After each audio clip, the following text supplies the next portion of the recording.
that you'll ever do.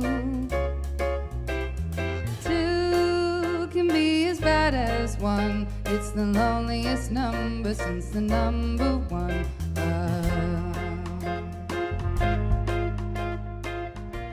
What's up, guys? It's your boy, Benny. I bring you good news from the war in Ukraine today, something I've never said on a show before, but here we go. Ukraine has been denied membership into the little elitist club known as NATO. That's a good thing.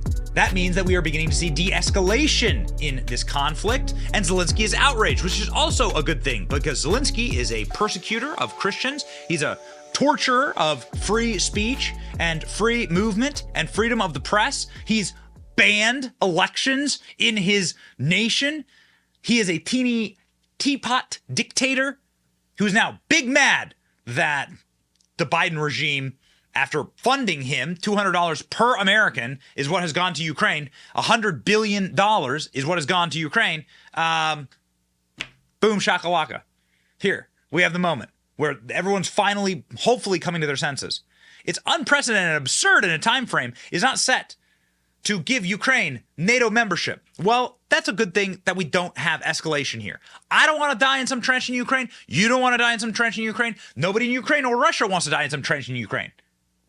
This is a good thing. De-escalation is a good thing. You have to give people an off-ramp. There needs to be a ramp given to Zelensky, apparently, even at the NATO summit, however, because he was too short to even see eye to eye with most of the members here standing on stage. You can see these humiliating and degrading photographs that are now popping off on the internet of Zelensky sort of looking on forlorn at this gathering. One of these things is not like the other. It's a big club, and you're not part of it. Yeah, that's right. I don't like Volodymyr Zelensky. I don't like him. This had nothing to do with Ukraine and Russia. I don't like the dude. Look at this guy. Super creepy. Look at this guy. Look what Tucker Carlson said. He's sweaty and rat-like. Come on. How are you supposed to ever trust this guy? Listen to this. Ukraine, as you may have heard, is led by a man called Zelensky. And we can say for a dead certain fact that he was not involved. He couldn't have been. Zelensky is too decent for terrorism. Now, you see him on television, and it's true you might form a different impression. Sweaty and rat-like, a comedian turned oligarch, a persecutor of Christians, a friend of BlackRock. But oh no, yes, but no. He is the most noble and gracious and generous and benevolent leader. He's so gracious and generous that he's canceled the elections so that no one can ever run against him. And he's banned the political parties that wish to run against him. And he's banned churches and Christian priests and parishes. That's right. That's how wonderful he is. He's banned free speech, and he's shut down publications that write bad things about him. Yeah, he's just everything that you could ever want in a little proxy warrior who clearly didn't get the dress code for this event. When everyone gives you tons of money and you get your kicked, so they don't want you in their little club. Yep.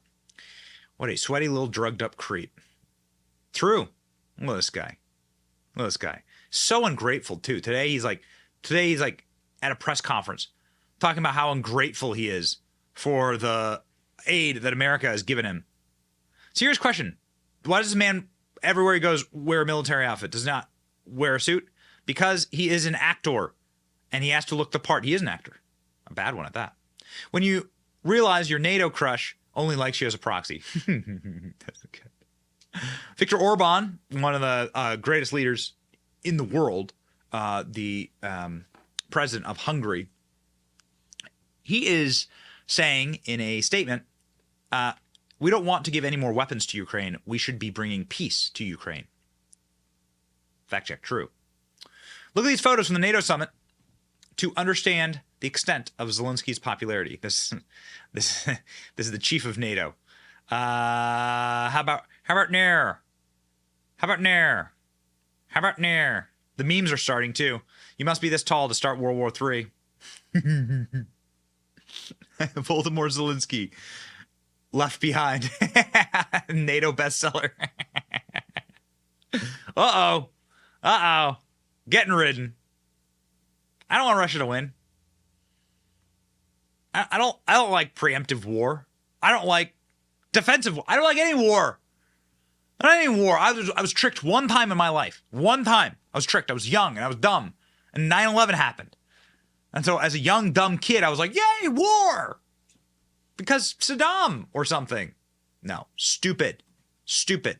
And then tens of thousands of my brethren were slain in deserts for absolutely no reason. It's wrong.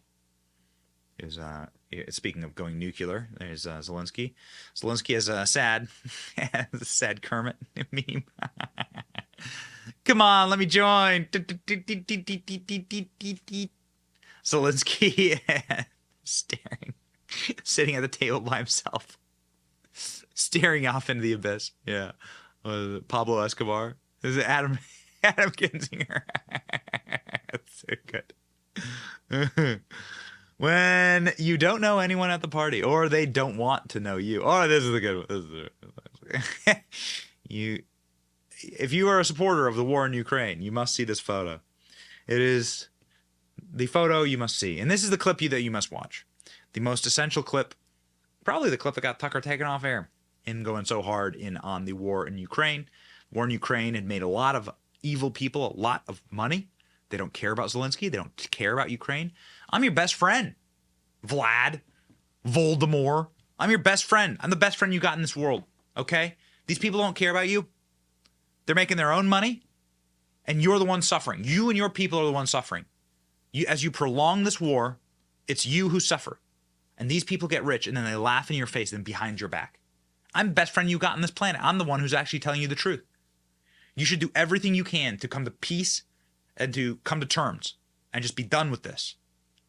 Peace at all costs. That's what I believe. That's also what Tucker Carlson believes when he was actually calling out this from day one. Day one, there's only one man in media that actually called it all out. It was Tucker. Watch this. The media, the Congress, the White House, they all love this weird little guy called Sam Bankman-Fried. Do you remember that? Somehow we were reminded of it today when the president of Ukraine arrived at the White House dressed like the manager of a strip club and started to demand money. Amazingly, no one threw him out. Instead, they did whatever he wanted. American taxpayers declared Joe Biden will continue to give Zelensky whatever he demands for, quote, as long as it takes. Tellingly, Biden never specified what it is, as long as it takes to do what? Push the Russian army back to pre-invasion borders? Sounds reasonable. That's what most Americans likely assume, those who are still paying attention. But that is not what Zelensky means, and it is not what he is asking for. Zelensky is demanding regime change in Russia, just like in Iraq and Libya and a long list of other failed states, except this time in the heart of the Eurasian landmass, next door to the entire civilized world. That's what Zelensky has called for repeatedly, and every dollar we send to him goes toward that end. And at this point, he's getting a lot closer to achieving it. So what happens if he, quote, wins? What does the ensuing chaos look like? Thought about that? Who's going to secure the world's largest nuclear arsenal once we help Zelensky topple the Russian government? Who replaces Putin? Strangely, those topics did not come up today, because that wasn't the point. The point of today's visit to Washington was not to make the world more stable or make wise decisions, much less to help America. That's always at the bottom of the list. The point was to fawn over the Ukrainian strip club manager and hand him billions more dollars from our own crumbling economy. It is hard, in fact, it may be impossible to imagine a more humiliating scenario for the greatest country on earth. And we would love to blame Joe Biden for it, but we can't really, not entirely at least. This was bipartisan masochism. The uniparty is alive and well despite the best efforts of voters, including last month. And if you doubt that it's alive and well, here's a picture of Zelensky that he had taken with a group of elderly Republican senators in Kiev back in May. They stand grinning next to him in their orthopedic shoes, 70-year-old Susan Collins, John Barrasso, John Cornyn, led by their 80-year-old ringleader, Mitch McConnell. 44-year-old Zelensky poses between them in a skin-tight polo shirt, flexing like a weightlifter and trying to look ferocious. They seem awestruck.